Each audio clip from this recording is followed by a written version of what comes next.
Ma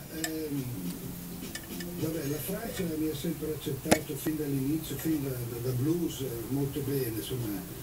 Quindi una certezza. Non so il motivo, perché in effetti in Francia canto in italiano, ma evidentemente loro sono attratti un po' dal fascino italiano, più che magari dai tedeschi, che un po' meno. Poi però devo dire che in generale nell'Europa continentale per me insomma, sono accettato bene ovunque. L'Inghilterra è sempre stata un po' ostica, ma questo lo è per tutti gli artisti che non sono inglesi o americani, certo. Loro sono conservatori, hanno un po' di barriere su questo. Però proprio lì ti prendi le soddisfazioni maggiori perché sei già stato in passato con un enorme successo alla Royal Quest'anno Albert diciamo Hall.